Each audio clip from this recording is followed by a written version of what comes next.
Salve, salve, meu amigo Reactor, tudo bem? Sejam bem-vindos a mais um vídeo deste canal Futirinhas. Na verdade, React do Futirinhas.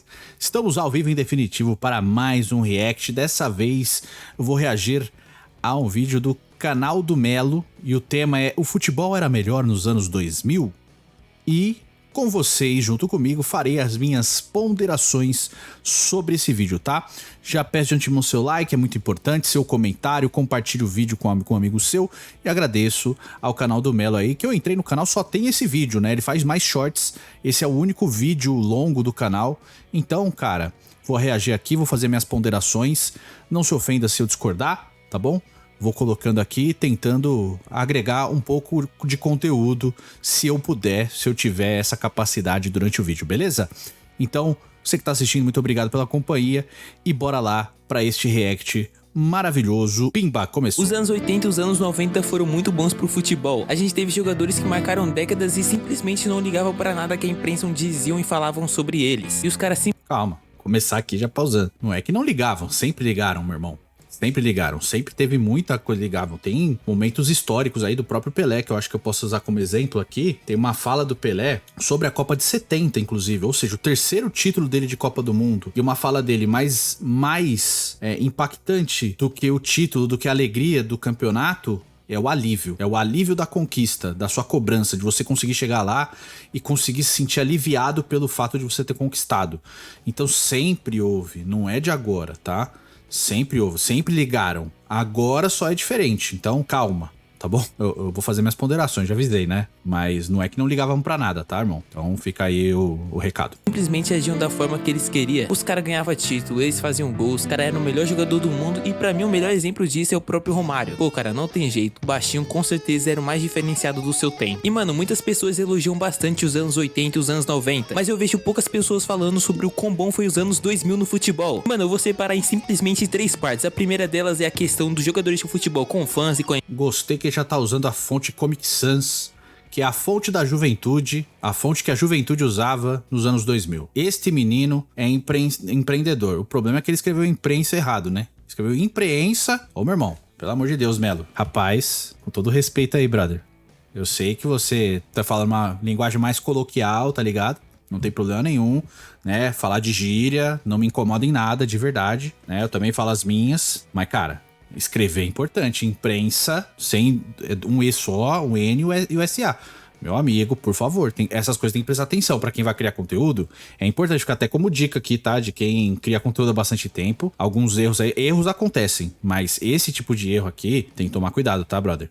Com todo respeito aí, com carinho mesmo, fica atento a essas coisas pra você ir evoluindo e melhorando com o tempo, tá? Ainda mais que você lançou um vídeo só. imprensa, o futebol em si, como ele era jogado naquela época, simplesmente as modinhas dos anos 2000. Mano, simplesmente nos anos 2000 já tinha essas paradas de paparazzi. Hoje em dia tem, às vezes um jogador vai pra um lado, vai pro outro, e o pessoal já sabe da vida do cara toda. Mas lá no começo dos anos 2000 ainda não tinha aquela acessibilidade da internet toda. A gente via muitos artistas sendo fotografados em tudo que eles faziam na vida deles. Pô, se o Zezinho do Barcelona vai tomar um café, os caras simplesmente fotografavam e colocavam na capa de jornal. E cara, pra ser sincero, eu não sei se é minha visão de um moleque que nunca viveu os anos 2000 em si, porque eu nasci nos anos 2000, não tem como eu ter vivido uma época que eu era pequeno. Ele é jovem, tá explicado, é um menino jovem, um pequeno pimpolho do mundo, mas, vamos lá, acredito que ele já tem, ó, eu ainda pausei no menino Neymar, sem querer pausar. Eu acho que ele tem interesse em história. Então, acredito que já parte de uma parte boa. Você entender a história, tentar entender a história, estudar a história, até pra valorizá-la. Eu acho isso importante. Mas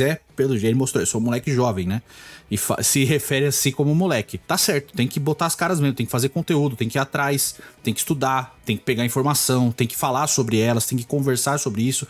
Isso é muito importante pra reconhecer o legado dos grandes jogadores ao longo da história, né? E assim, foi assim comigo na minha juventude, né? Eu sou um homem adulto.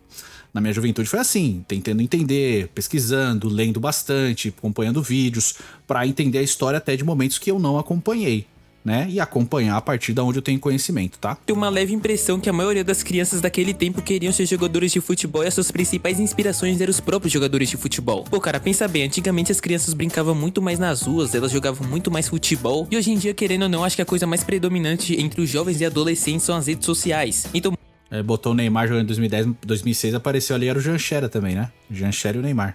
Muitas vezes o moleque vai querer ser um youtuber, um cantor. Eu acho que as profissões com o tempo foi variando. Até porque você tá me vendo gravando esse vídeo, né, cara? Infelizmente eu não vi nenhum jogador de futebol. Mas também assim, cara, pra ser sincero, eu acho que nenhum clube merece minha jogabilidade esportiva. Ou seja, na minha visão, as pessoas antigamente tinham muito mais ligação com os próprios jogadores de futebol. Não que hoje em dia tenha perdido. Hoje em dia você vê vários fãs de Cristiano Ronaldo, de Messi, mas eu acho que antigamente em si, como tinha tantos outros poucos conteúdos pra se assistir, acabava sendo algo muito único. E agora, meus amigos, iremos falar sobre o futebol jogado nos anos 2000. Cara, bom, antes de entrar nessa parte aí de falar do futebol jogado dos anos 2000, eu acho que é até uma coisa assim, como ele é muito novo, então parece, e aí eu tenho que falar de um pouco de visão saudosista, né? Porque muita gente me chama de saudosista, mas não é assim, eu só valorizo a história, é diferente. Valorizar a história não é ser saudosista. Valorizar e respeitar a história não é ser saudosista. Saudosista é quando você vem e fala que o do passado é muito melhor do que o de agora. Não é assim que as coisas funcionam. Eu só respeito os legados, reconheço a história dos grandes jogadores e qualquer coisa importante ao longo da história, do que simplesmente ser anacrônico, jogar hoje pro passado, botar a realidade de hoje pra trás e falar que hoje tudo é melhor, porque lá isso era igual lá nos anos 60, 70 e assim por diante. Não é assim que tudo funciona. Então, reconhecer a história, entender os legados é importante para você valorizar, sem ser saudosista, tá? É isso que esse é o ponto. Aqui a percepção que eu tenho dele é que ele tem um achismo muito forte de que o futebol era mais legal, mais divertido, até porque deve escutar outras pessoas falando sobre isso. E talvez possa até ser mais divertido, porque eu acho que a gama de grandes jogadores, de impacto, era muito maior do que as de agora. E eu digo assim, até de proporção de mídia, de proporção, de canhão de conteúdo, de outras possibilidades, né? E quando a gente provavelmente ele vai abordar jogadores aqui como o Ronaldinho Gaúcho, né? O próprio Messi, o Cristiano Ronaldo, mais outros nomes que estavam ali junto com eles, né? O Beckham, que eu vi na capa do vídeo também, né? Que também tinham uma grande proporção midiática além do campo de futebol. E, obviamente, a mídia da época era diferente. Hoje, todo mundo tem o seu próprio veículo de mídia na mão, que é o seu celular, que é um canhão de mídia, que pode ser um canhão de mídia. Quantas pessoas hoje criam conteúdo simplesmente a partir do seu celular, né? Isso é muito comum hoje. Quando você pega praticamente, cara, 15 anos atrás, que a gente vai pra 2009 já fazem 15 anos. Já era uma realidade totalmente diferente. A era dos celulares, né, dos smartphones ali, tava bem no início. Então, era uma outra realidade. Quem tinha rede social era só Twitter, por exemplo, né? Tinha Twitter e YouTube como redes sociais. Outras foram surgindo, com o tempo se estabelecendo, né, como grandes forças de redes sociais. Facebook, o Instagram e outras redes sociais foram se estabelecendo ao longo do tempo. O próprio reforço do X, que era o Twitter, o YouTube principalmente, o TikTok. Então, toda essa gama de aplicativos de mídia, o Snapchat, né, que nem tem tanta força hoje, mas também foi um canal de mídia interessante, antigamente não existia. Então a gente ficava muito na dependência do YouTube, com alguns compilados, e aí eram poucas pessoas que produziam conteúdo para YouTube também, né? Twitter, veículos de grande mídia, televisão, jornal, revista, ainda presos ao que a gente estava acostumado ao longo dos anos, né? Por incrível que pareça, nos anos 2000 o campeonato mais forte era o campeonato italiano. E isso se torna muito estranho pra nós, porque hoje em dia o campeonato italiano é muito ruim, cara. E nesse tempo, meu amigo, o Milan, o Napoli, a Juventus e a Inter de Milão davam medo. Meu amigo... Calma. Tô pausando bastante o vídeo do menino, cara. Realmente, o campeonato italiano, principalmente nos anos 90, era muito forte. Nos anos 2000, essa divisão ficou também tendo o italiano como uma força muito grande, mas tendo uma divisão mais igualitária entre as grandes ligas, né? O espanhol, o campeonato inglês, que já aparecia como a principal liga do mundo já naquele momento, tá? Já aparecia como em termos de liga, né? A Itália chegava muito, mas a Inglaterra também já estava começando a chegar bastante. Em termos de liga, eu tô falando, né? A Bundesliga sempre foi uma força interessante, então, mas a Itália realmente era um poder. Mas ali ele botou o Napoli como time de dar medo. O Napoli, naquele momento, sofria bastante. O Napoli chegou a ser rebaixado, faliu, foi rebaixado pra terceira divisão. Então, as grandes forças dos anos 2000, e aí eu tô contemplando, vou pegar o ano 2000 exatamente, mas é de 2001 até 2011, 2010, mas eu vou pegar 2000 a 2010, só pra ficar arredondado. Você tinha como grandes forças naquele momento a Roma, que era campeã italiana e vice do outro ano, a Lazio, que tinha recém sido campeã italiana, o Milan, a Juventus e a Inter de Milão. Esses eram os 5 principais clubes da Itália naquele arranjo, né? Naquele recorte histórico ali. A Roma, campeã italiana, chegando muito com Totti, Batistuta, etc. A Lazio com Mihailovic, Cláudio Lopes, Crespo, também era uma força espetacular. O Parma era um time muito bom, né? Com O Buffon tinha ido 2001 pra Juventus, mas tinha Buffon, tinha Thuram, Cannavaro, Veron, o próprio Crespo jogou bastante no Parma também. Então era uma força muito interessante. Dino Baggio, esses caras jogavam tudo no Parma. Então o Parma era uma das forças importantes da Itália, e a Juventus, né, com Del Piero, Ibrahimovic, depois do Calciopoli, ele vai pra Inter de Milão, mas num primeiro momento era ali, Nedved, Camoranesi, o Buffon, enfim, timaço da Juventus, com o Thuram também saindo do Parma indo pra Juventus, o Cannavaro também, eram forças muito interessantes. A Inter de Milão, principalmente com aquela fase de brasileiros ali, né? Depois, Roberto Baggio também jogou muito bem na Inter de Milão, Vieri, Zamorano, cara...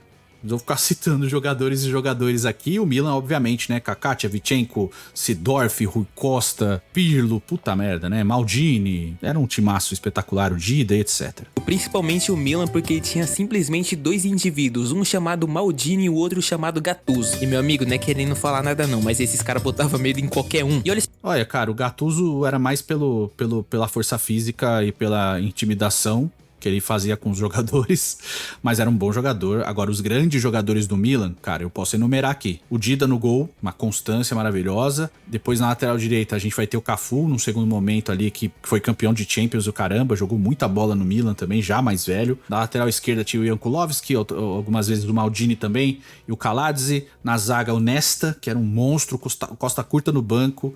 O Kaladze também como potencial zagueiro, e o Maldini quando precisava. Então tinha o Jan Kulowski de lateral esquerdo, o Maldini jogava na zaga. O Maldini ia pra lateral esquerdo, o Kaladze entrava na zaga. E o Nesta como uma força espetacular, meio de campo maravilhoso com o Pirlo, Gattuso, Seedorf ou Rui Costa. O Seedorf aconteceu numa troca entre Milan e Inter, que vai o Francesco Coco pra Inter e o Seedorf vai pro Milan.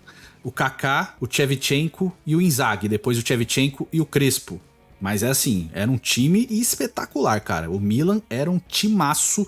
O Shevchenko foi por muito tempo o principal jogador daquele Milan, depois passa a ser o Kaká, quando ele ganha a bola de ouro e tal. Mas assim, era um absurdo de time. Um absurdo de time que botava medo em todo mundo mesmo. Esse trecho aqui do jogo Milan vs Juventus, e a gente percebe que tem uma falta pra Juventus. E quando os caras cobram, a falta não foi muito bem não, só que, meu amigo, tá simplesmente o Maldini brigando com o Chiellini. O Maldini simplesmente fez o Chiellini parecer nada comparado a ele, mano. E pô, mano, só quem acompanha um futebol europeu sabe que o Chiellini é um dos melhores zagueiros da história do futebol. E o Maldini Não.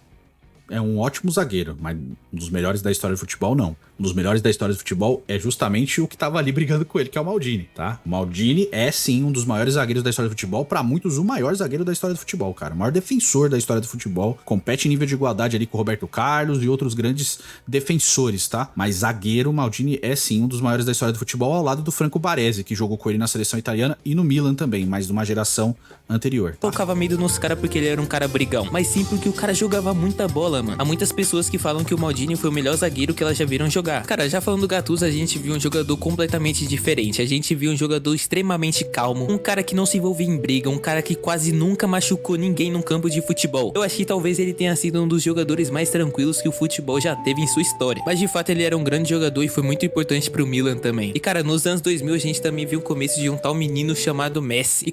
O cara foi irônico aqui com relação ao Gattuso, porque o Gattuso era sangue ruim, velho. Vamos falar proporcionalmente, assim, tipo um Felipe Melo aqui pro brasileiro. O Gattuso era tipo um Felipe Melo. Cara, pra ser sincero, na minha visão, esse moleque vai ter um bom futuro, hein, mano? O moleque é rápido pra caramba, o moleque sabe driblar, e ele é amigo do Ronaldinho Gaúcho. Hey, man! Bad boys? Mano, mas tirando as brincadeiras de lado, a gente já via que o pequeno Messi já tinha muito futuro no começo dos anos 2000. O cara, você vê que a estreia dele, ele faz um gol impedido, depois ele faz um outro gol de cobertura. E, mano, olha como era o time do Barcelona no primeiro ano do Messi no profissional. A gente tinha o Vitor Valdez, a gente tinha o Puyol, o Rafa Marques, o Giovanni Van Bruchovski, a gente Bronkhorst. tinha um lateral direito, o Silvinho, que é Silvinho é lateral esquerdo, brother. brasileiro. O volante do Barcelona nesse tempo era o Edmilson, que já tinha ganhado uma Copa do Mundo lá em 2002. A gente também tinha o Thiago Motta, cara, que ficou muito tempo no Paris Saint-Germain. No meio a gente tinha simplesmente a dupla Xavi e Iniesta. E cara, pra ser sincero, eu cheguei a acompanhar essa dupla no último ano dela. A gente também tinha um terceiro melhor jogador do mundo, simplesmente Deco. A gente também tinha um tal de Ronaldinho Gaúcho, não sei se Por que você gosta de botar letras a mais aqui nas coisas, cara? Um monte de letra a mais. vocês conhecem, tava no auge. A gente também tinha o Maxi Lopes, e quem conhece o Maxi Lopes conhece, né, cara? A gente também tinha um tal de Samuel Eto'o. E aí, com 18 anos, a gente tinha um pequeno Messi. E aí o tempo foi passando e O tio Henry também, brother. O Henry chegou no O Barcelona. Messi se tornou o que é hoje. Mas, cara, já falando de Messi, a Já gente também acabei. pode falar do Cristiano Ronaldo nos anos 2000. O R7 nesse tempo tinha sido revelado lá na base do esporte. E ele jogou algum tempo e basicamente foi transferido pro Manchester United. E desde o final dos anos 90. Alguém sabe isso aqui, ó? Essa história aqui? Cadê? Deixa eu botar aqui. E basicamente foi transferido pro Essa história aqui, essa foto aqui, ó. O Cristiano Ronaldo foi apresentado como coadjuvante nesse dia, tá? A estrela dessa apresentação era o moço que está do lado dele, o Kleberson, porque o Kleberson tinha vindo do Atlético Paranaense com a alcunha de campeão do mundo pela seleção brasileira jogando de titular. A estrela dessa apresentação era o Kleberson e também estavam contratando a jovem promessa portuguesa Cristiano Ronaldo, né? A história depois se desenrolou do jeito que ela se desenrolou. Mas a história dessa foto é essa realidade. Manchester United, que desde o final dos anos 90 tava numa crescente muito grande, ganhando diversos títulos e com um jogador chamado Beckham. E cara, assim, todo mundo já sabe que o Beckham foi uma super estrela do futebol, mas ele acabou saindo do Manchester United e indo pro Real Madrid lá em 2003. E adivinha quem foi contratado pelo Manchester United no mesmo ano? Ele mesmo, Cristiano Ronaldo. Cara, assim, pra ser sincero, os anos de Manchester United do Cristiano Ronaldo, meu amigo, essa fase foi simplesmente um absurdo. Cara, pra ser sincero, a gente assistindo algumas partidas antigas do próprio CR7 no United, a gente acha que é até outro jogador, mano. E cara, pra ser sincero, eu peguei aquela fase do Cristiano Ronaldo onde ele jogava mais centralizado lá no Real Madrid. Claro, ele em si era ponta esquerda, mas mesmo assim ele já não corria tanto. Agora, meu amigo... Calma, brother. Melo, você está muito voraz, Melo. Respira, calma. Não é assim, Cristiano Ronaldo sempre correu muito. Tem uma diferença. O Cristiano Ronaldo que chega no Manchester United, ele era um jogador de lado direito de campo. Ele começa do lado direito, como um ponta direita, né? Um meia direita, na verdade, porque os times jogavam em linhas de 4 no meio de campo e 2 atacantes. Então o Cristiano Ronaldo era um meia do lado direito, um meia de muito drible do lado direito. O mindset, a mentalidade do Cristiano Ronaldo muda no penúltimo ano dele do Manchester United, 2006, 2007 e 2007, 2006, 2007, não, minto. 2007, 2008, ele muda o mindset, ele sai do lado direito para jogar do lado esquerdo, passa a jogar mais como atacante, fazendo muito o que ele repetiu no Real Madrid, aquele ponta que fecha pro meio para finalizar as jogadas. Ele muda totalmente o estilo de jogo dele. Ele deixa de ser um jogador tão driblador, tão visando a jogada individual, para ser um jogador afunilado pensando no gol. E ele muda isso ainda no Manchester United 2007, 2008, 2009, em 2009 ele se muda pro Real Madrid por 95 milhões de euros, mas no Real Madrid ele não era centroavante também, ele era um ponta esquerdo, o centroavante era o Benzema, o Cristiano Ronaldo fazia muito esse facão, né, que esse cara vindo da esquerda e afunilava pro gol, o Benzema saía da área para fazer mais um armador, né? Jogando muito de falso 9 e criando muito espaço pro Cristiano Ronaldo aparecer também. Mas centroavante, o Cristiano Ronaldo foi se tornar já bem mais velho, já depois de sair do Real Madrid. Enquanto ele esteve no Real Madrid, ele era um ponta esquerda que afunilava pro meio para finalizar jogadas. Sempre. Na Juventus ele muda um pouco. E aí, né, agora depois no Manchester United também, sendo mais um 9, sendo mais um centroavante, mas muitas vezes segundo atacante, algumas vezes jogando de ponta esquerda também.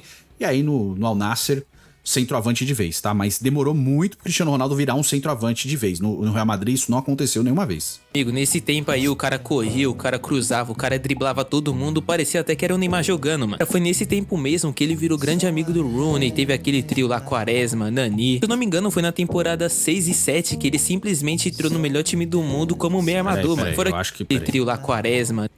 Deixa eu ver isso aqui de novo que eu não prestei atenção direito, peraí. O cara driblava todo mundo, parecia até que era o Neymar jogando, mano. Foi nesse tempo mesmo que ele virou grande amigo do Rooney, teve aquele trio lá, Quaresma, Nani. Se eu não me engano... Mas o trio Quaresma com Quaresma e com Nani não aconteceu no Manchester United. O Quaresma nunca jogou no Manchester United, não sei se foi isso que você quis dizer. É o que eu entendi, posso estar errado, tá? O Quaresma nunca jogou no Manchester United. O Quaresma passou no Chelsea sem nenhum brilho, passou no Barcelona sem nenhum brilho, jogou muita bola no Porto e no Besiktas, foi onde ele mais jogou bola, né? E no Sporting, onde surgiu. Ele surge junto com o Cristiano Ronaldo, praticamente. O Quaresma era visto como a grande estrela da base do Sporting, não era o Cristiano Ronaldo essa estrela, né? O Cristiano Ronaldo sobe até um pouquinho depois do Quaresma. O Quaresma era a grande estrela, é vendido pro Barcelona a peso de ouro e tal, né? Um baita nome. O Cristiano Ronaldo surge depois. O Nani, sim, o Nani vai pro Manchester United, mas já depois que o Cristiano é vendido. O Nani vem como substituto do Cristiano Ronaldo e na seleção portuguesa, o Cristiano Ronaldo joga do lado esquerdo, né? A mesma função que ele fazia já no United e no Real Madrid. E o Nani joga do lado direito, sendo esse ponta direita. Então eles se complementavam. O Quaresma, ele passa a ser o primeiro reserva do trio de ataque de Portugal, né? Ele joga muitas vezes como o primeiro reserva do Cristiano Ronaldo na ponta esquerda, mas maioria das vezes sendo o cara que entrava do lado direito, tá? No lugar do Nani. Depois. E ali na frente, na seleção portuguesa, tinha Nuno Gomes, o Liedson, o brasileiro Liedson também, que compunha aquele trio de ataque naquela época, tá? Depois vem outros nomes. Tinha o Pauleta também, que é um cara que fez muito gols do PSG também, né? Pedro Pauleta, centroavante. Pelo que eu entendi daqui, tá? Posso estar errado do jeito que você quis dizer, mas eu entendi essa parte aí, que eles eram um trio no Manchester United, isso nunca aconteceu. Não foi na temporada 6 e 7 que ele simplesmente entrou no melhor time do mundo como meio armador, mano. Fora que ele ganhou 3 vezes a Premier League, 2 Supercopas da Inglaterra e também ganhou a Champions League e ganhou o melhor jogador do mundo lá no Manchester United. Mano, e já falando das premiações da Bola de Ouro, no primeiro ano da década simplesmente quem ganhou foi o Luis Figo, em 2001 foi o Michael Owen, em 2002 o ganhador foi um brasileiro e eu tô falando nada mais nada menos que o Ronaldo Fenômeno. Em 2003 quem ganhou foi o Nedved, que jogava lá na Juventus. Em 2004 tem o Shevchenko, que também jogava lá no Milan. E lembra que eu falei que nesse tempo a Itália era a maior? Pô, a postagem do Balão de Ouro, da Bola de Ouro escreveu Shevchenko errado, bicho. É com S, viu? Shevchenko ali. E não tem esse T também. É Shevchenko. No futebol. E cara, em 2005 não tem jeito, quem ganhou foi o Ronaldinho Gaúcho. Em 2006 teve uma coisa muito diferenciada, que foi o Fábio Cannavaro que ganhou. E pra quem não sabe, o Fábio Cannavaro tinha ganhado a Copa do Mundo com a Itália nesse mesmo ano. Só que a parte mais engraçada de tudo é que o cara é simplesmente um zagueiro. Em 2007 simplesmente... Mas jogou demais a Copa de 2006, cara. Foi um absurdo que o Cannavaro jogou naquela Copa. Quem ganhou essa bola... Ainda mais porque o Nesta se machucou, né? E ele ficou super carregado, né? Assim, hiper carregado. O parceiro de defesa do Cannavaro na Itália era o Nesta, do Milan. E o Nesta se machuca, passa a jogar o Materazzi, que era bom zagueiro, mas nada perto do Nesta, assim. E o Cannavaro... Cara, era um monstro, velho. Era um monstro. De ouro foi o Kaká, o último brasileiro bola de ouro, e foi o único jogador da história a ganhar do CR7 e do Messi numa disputa. Em 2008 foi a primeira bola de ouro do CR7. Em 2009 a gente teve o Lionel Messi. Cara, pra ser sincero, eu não sei se é impressão minha, mas talvez o futebol antigamente parecia ser uma parada mais individual e muito mais rápida. Eu acho que o pessoal antigamente gostava muito mais de ver o futebol arte, que tinha muito mais técnica e muito menos tática. Eu confesso que eu mesmo às vezes subestimo alguns jogadores de antigamente, porque o cara não tem alguns mesmos números de jogadores de hoje em dia. Mas cara, eu acho que talvez seja uma coisa pra vida a gente não focar somente nos resultados e sim no processo, cara. Sem apreciar o futebol que era determinado naquela época, sem tantos números e sem tantas estatísticas e talvez até sem tantas mídias. Cara, não necessariamente, tá? Estatísticas e números sempre foram importantes. Sempre, tá? Não é de agora. É que agora a gente tem mais acesso a esses números, a gente vê com mais precisão, com mais tempo real. Antes a gente dependia muito de informações que vinham só de poucos lugares. Agora a gente tem vários, né? O SofaScore, né? O Bisoccer, tem uma porrada de lugares que a gente pode ir atrás dessas informações. Transfer Market, tem muita informação mesmo. Então é mais fácil que a gente chegue a esses números com mais facilidade. Porém, os números sempre foram importantes. Sempre, tanto que o Pelé tem o gol 1000 em 1969, porque ele é contabilizado. As pessoas contavam, eram importantes. Eu acho que muda muito a parada de assistências. Assistências não eram tão levadas a sério antigamente. Depois aí tem um estudo que é feito com os historiadores, vendo vários jogos de vários atletas, né, do passado, para levantar o número de assistências que eles deram ao longo de suas carreiras. Mas não dá para levantar com tanta precisão, porque tem atletas que você não tem acesso a vídeos, você tem acesso a súmulas, e nem todas as súmulas contemplavam esse número de assistências, né? Então, tipo, gol do Zizinho, passe do Newton Santos, não tem só o gol do Zizinho, entendeu? Então é mais difícil de fazer essa contabilização.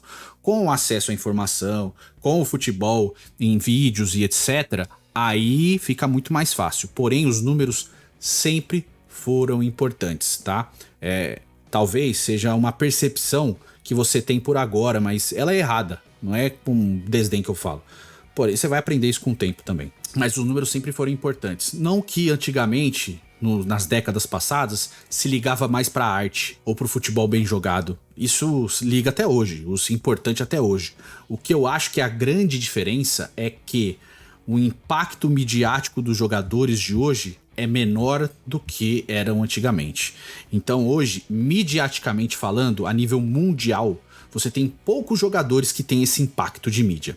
Vamos lá. Messi, Cristiano Ronaldo, Neymar. E aí você começa a conversar. Mbappé, Haaland. E você começa a conversar. Não tô falando que não são grandes jogadores. Eu tô falando que o impacto midiático deles no futebol, no mercado, é diferente de outros tempos, tá bom? Então, tirando esses 5, aí você vai começar a conversar. Lewandowski, Salah, sabe? Você vai ter conversa. De Bruyne, tá vendo? Você começa já a ficar meio nebuloso. Quem mais? Quem mais? Você começa a pensar. Por quê? É diferente o impacto. Quando você volta na década, aí você vai ter, só na mesma década, Beckham, Zidane, Ronaldinho, Ronaldo, Adriano, Henry, Del Piero, Totti, Nedved, Ibrahimovic, tudo cara que disputava junto. Ainda entram Kaká, Shevchenko, Cristiano Ronaldo e Messi também, junto com esses caras, entendeu? Lampard. Então, assim, o impacto midiático desses jogadores, antigamente, eles eram maior a nível mundial e tinham mais estrelas em campo pelos times. Então, você conseguia mobilizar mais jogadores. Por exemplo, o Real Madrid dos Galácticos, a primeira geração. Tudo midiático. Roberto Carlos, Ronaldo Fenômeno, Raul Gonzalez, Zidane, Figo. O Figo também, eu quase não citei o Figo, ó. Figo, Beckham. Olha o tanto de cara, entende? Cacilhas, tudo midiático. Você vai pra segunda geração? Cristiano Ronaldo, Kaká, Sérgio Ramos, cabeça, Marcelo. Eu tô tentando lembrar, tá? Eu tô fazendo de cabeça. Né? Você vai, já começa a conversar. Essa nova geração, midiaticamente, acho que o Vinícius Júnior também pode entrar. Um nome muito midiático hoje. Esqueci de citar, tem que ser justo. O Vinícius Júnior é um nome muito midiático hoje a nível mundial. Mas 6, tá vendo? Eu falei só no Real Madrid 6 nomes na década retrasada. É diferente. O impacto midiático é muito importante para a percepção de futebol da galera. Por isso que quando a pessoa que é um pouco mais velha, ou a pessoa que tá estudando, que é o seu caso, eu tenho certeza que você tá lendo e tá vendo vídeos e tentando entender, aquela pessoa que viu, ela fala, pô, cara, mas na minha época, e é normal ela falar isso. Por quê? Porque realmente o impacto midiático daqueles times, daqueles jogadores, era diferente. Você vai pra Inglaterra, anos 2000, você vai ter o Arsenal do Henry e do Bergkamp, o Pires e alguns outros jogadores, né? Mas o Henry era a estrela principal. Você vai pro Manchester United, aí tinha, não naquele primeiro momento, né? Mas ainda tinha o Beckham antes de sair pro Real Madrid, né? Começo dos anos 2000, tô falando. O Giggs, os Scholes, que já eram midiáticos, né? Aí você vai pro Chelsea, um pouquinho antes tinha o Zola, depois vem aquela geração, primeira geração da riqueza do Chelsea, que já tinha o Lampard, o Terry, entendeu? Já são outros nomes, entendeu? Já são nomes de impacto também, né? E nem tô lembrando de outros aqui, porque eu posso lembrar de outros times, é que eu tô tentando lembrar de cabeça.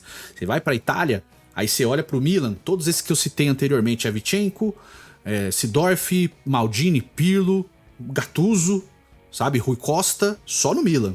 Você vai pra Inter de Milão, Júlio César, Maicon, mas não é tão midiático, né? O Júlio César talvez, mas depois tem o próprio Sneijder, que eu acho que vem depois. Tô tentando lembrar de cabeça na época, né? Mas Ronaldo Fenômeno, antes de ir pro Real Madrid. Vieri, antes de ir pro Real Madrid, antes de sair também, eu tinha o Vieri, o Roberto Baggio. Tudo antes, eu tô tentando lembrar de 2001 e 2003 ali, pra não perder o fio da meada, né? Pra ficar tudo na mesma época. Assim, eu tô citando poucos clubes, olha o tanto de jogador muito midiático que tinha. É diferente, Juventus com Nedved e Del Piero, só citando os dois, Trezeguet, que era campeão do mundo com a França, o próprio Ibrahimovic, que era uma baita estrela vindo do Ajax. Olha o tanto de jogador concentrado com potencial midiático em poucos times que eu tô citando. Não citei futebol brasileiro, com Romário ainda, por exemplo. Não citei o Adriano, o Zidane tá na Inter de Milão, Adriano, Imperador, também na Inter de Milão. É muito cara concentrado em um pouco espaço de tempo. Hoje esses nomes, apesar de serem muito bons os jogadores que eu citei, eles não têm um impacto midiático. Então ficou muito tempo Neymar, Cristiano Ronaldo e Messi como trio, e depois vem o Mbappé, o Haaland e o Vinícius Júnior. Mas assim, são poucos com esse impacto. Você olha pro Real Madrid hoje, você vai ter o Bellingham também, que eu acho que esse cara já, né? O Bellingham e o Vinícius Júnior. Mas você tem grandes jogadores que eles não têm esse impacto. O Modric, o Toni Kroos, que acabou de sair, né? Eles não têm esse impacto midiático. Não tem, cara. Não tem. Não é a mesma proporção. Por mais que tenham muitos seguidores, muitos fãs, não é a mesma proporção dos caras de antigamente, desses outros caras, entendeu? Hoje você tem os técnicos como grandes estrelas dos times. Aqui tá um frame que pode explicar muito isso. O Guardiola. É uma baita estrela. O Klopp do Liverpool. Você pega o Klopp do Liverpool, né? O time do Liverpool do Klopp. A grande estrela é o Klopp. Com grandes jogadores, né? Salah, que era o principal jogador daquele time, ainda está no Liverpool. O Firmino, o Mané, o Van Dijk, o Jordan Henderson, tem o Alisson, o Alexander-Arnold e o Robertson, que são grandes jogadores. Mas a estrela é o Klopp. O City, mesma coisa. Tem o Haaland, tem o De Bruyne, tem o Phil Foden, o Walker, vários grandes jogadores, mas a principal estrela é o Pep Guardiola. Então, meio que subverteu as grandes estrelas, né? Tem muitos técnicos estrelas. O Mourinho também era sempre o Special One, etc. Os grandes técnicos sempre existiram. Mas serem as principais estrelas não é uma coisa tão comum, tá? Então eu acho que é um ponto da gente refletir. Por que esses caras não estão aparecendo tanto, esses caras de impacto midiático, já que a gente tá na era da informação? E por que isso não tá acontecendo? Por que os técnicos tomaram esse lugar, sabe? Isso dá pra gente pensar. Por isso que o Pep Guardiola, depois da década de 2010 pra frente, deu tanto certo no futebol. Porque ele mesmo fala que o melhor time que ele já viu na vida toda foi o Brasil de 1982, que basicamente nem conseguiu ganhar a Copa do Mundo, mas a forma que ele jogava era totalmente diferenciada. Mano, já chegamos na última parte do vídeo e como vocês já sabem, o futebol em si não tem muitas modas. A própria moda do futebol são em si as chuteiras. E meu amigo, as chuteiras desse tempo eram as melhores. E já começando a falar de uma chuteira muito braba desse tempo, já vou começar com a Nike Mercurial Vapor. E por algumas pesquisas que eu fiz, eu descobri que o principal garoto propaganda dessa chuteira foi o Cristiano Ronaldo. E cara, pra ser sincero, eu acho que foi uma jogada de marketing, porque basicamente a chuteira é branca e vermelha das cores do uniforme do United. Fora que nesse tempo o Cristiano Ronaldo já era considerado talvez o melhor jogador do mundo. E meu amigo, ainda continuando na Nike, a gente tem a Total 90. Assim, eu tenho quase certeza que a Total 90 foi criada lá nos anos 90, tanto que tem uma foto do Ronaldo Fenômeno usando ela. Nos anos 2000 ela meio que sofreu algumas atualizações e ela ficou um pouco mais diferenciada. E cara, pra ser sincero, eu fiquei muito surpreso, porque basicamente o garoto propaganda da Total 90 nos anos 2000, simplesmente o Wayne Rooney, parceiro de United do Cristiano Ronaldo, né, mano? E mano, pra falar a verdade, sendo 100% sincero, eu não gostei muito dessa cor amarela, não. Acho que não combinou muito com as outras cores, mas a Total 90 tinha várias cores, irmão. Tinha várias cores. Tinha uma toda branca com vinho, tinha uma toda vinho com detalhes brancos, né? Tinha uma branca com preto, tinha uma preta com branca, né? Com cores predominantes. Tinha várias cores. Essa aí era só mais uma, né? A Mercurial também era a mesma coisa. A primeira Mercurial é a do Ronaldo, é a de 98, né? A Mercurial mais famosa de todas, aquela prateada com azul e amarelo, que é icônica, né? Mas o Ronaldo Fenômeno era o grande garoto propaganda da Nike, por muito tempo ele foi. Depois ele é substituído, obviamente, né? Por Cristiano Ronaldo, que tá aí até hoje, mas hoje a principal estrela da Nike, em termos de impacto mundial, junto com o Cristiano Ronaldo, hoje é o Mbappé. ela também tem uma versão branca e azul e pra mim aí já ficou um pouco mais legal, mano. Daqui a pouco a gente vai voltar pra Nike pra falar da melhor chuteira dos anos 2000 pra mim, mas agora vamos falar um pouco sobre a Adidas. Pelo que eu andei pesquisando, Predator. a chuteira mais forte da Adidas nesse tempo provavelmente era a Predador. Um cara que é muito visto usando ela foi o ganhador da Bola de Ouro de 2007, eu tô falando do Kaká. E eu não O principal garoto propaganda da Adidas foi o Beckham por muitos e muitos anos, mesmo tendo Zidane como principal atleta, melhor jogador, né, envolvendo a marca, mas o mais midiático era o Beckham. Então o Beckham era o grande cara que vendia chuteiras no mundo todo, tinha um mercado muito forte na Ásia, era absurdo, tá? O Real Madrid fazia excursão na Ásia justamente por causa do Beckham, por causa do impacto que ele tinha lá, o fã-clube dele, a fanbase dele lá é gigantesca, ainda é. E ele era o principal nome da marca pra vender chuteira, e o Zidane junto também, depois vem o Kaká. não sei se foi uma jogada de marketing também o Kaká usar ela, porque ela também é preta e vermelha, das cores do uniforme do Milan. E cara, pra ser sincero, eu não sou o maior fã de usar isso na chuteira, esse negócio de simplesmente do cadarço, sei lá como se fala isso. Pra mim se estraga completamente a chuteira e além de ser muito desconfortável na hora de jogar bola, mano. Mas cara, pra Você nem sente, bicho. Você nem sente esse cadarço em volta do pé ali. Não sente, mano. Não sente. ser sincero, por mais que eu não gosto do design da chuteira em si, acho que pelo menos eles tentavam ser original. Aí agora vamos falar da chuteira mais bonita dos anos 2000 e eu tô falando da Nike Tiempo, lá como se fala. Falando em si de uma específica, a Nike Tiempo R. Este vídeo aí foi por muito tempo o vídeo mais visto da história do YouTube. Que é o vídeo que o Ronaldinho chuta 4 vezes na trave seguidas e todo mundo fala, será que foi verdade? Será que foi montagem?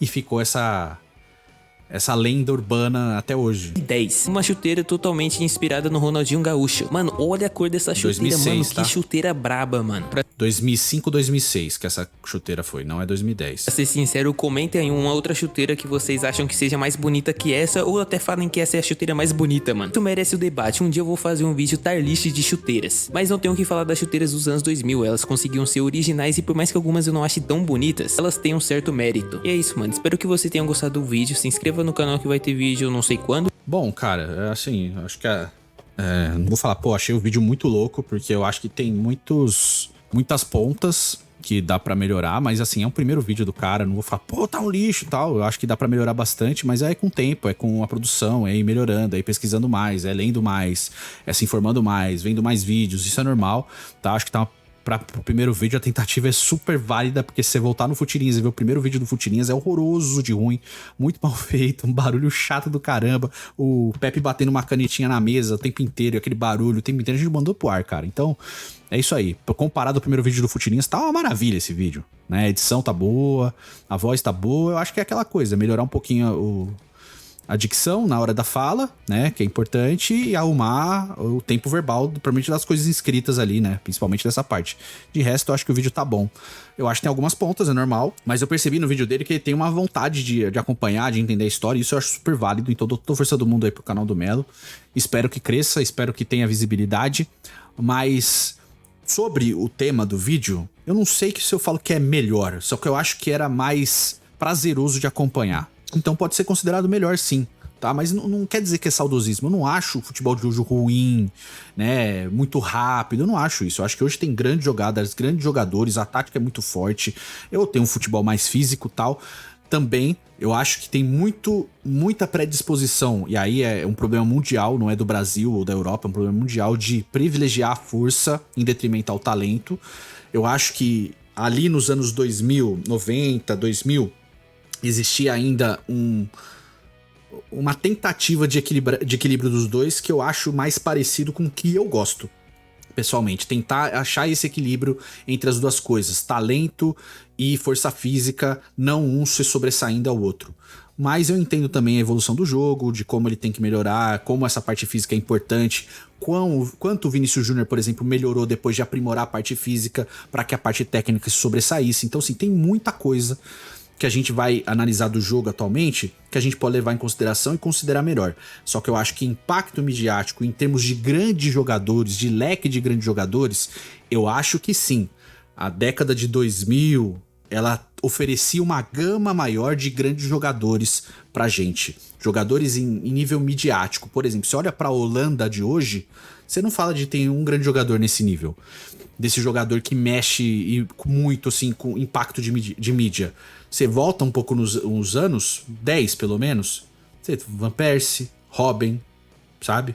Você volta mais, Bergkamp, Kluivert, outros jogadores, Frank de Boer, os irmãos de Boer, né? Os gêmeos de Boer. Então, assim, é diferente. E eu falo de impacto de mídia também, não só de talento, eram extremamente talentosos, mas de impacto de mídia. Então, hoje você já vai meio que você olha pra alguns países, você fala que esses NPC, é tudo NPC, parece, sabe? Não tem aquele grande cara protagonista. A própria Dinamarca, você tem o Eriksen hoje, por exemplo, você fala, pô, legal, Eriksen, baita jogador, não sei o quê. Aí você volta nos anos Brian Laudrup, Michael Laudrup, Schmeichel, já é anos 90, né? Mas assim, o impacto midiático desses caras era diferente. É isso que eu tô tentando refletir sobre esse vídeo, tá bom? Mas eu quero te ouvir. Você concorda com o meu ponto de vista? Discorda? O que você acha? O que você achou do vídeo, né, do canal do Melo? O que você achou do React? Diz aí nos comentários, eu quero saber. Faz o cocô, curta, comente, compartilha. A gente se vê no próximo React. E lá no Futirinhas também, se inscreve lá. Tamo junto e até o próximo vídeo. Valeu!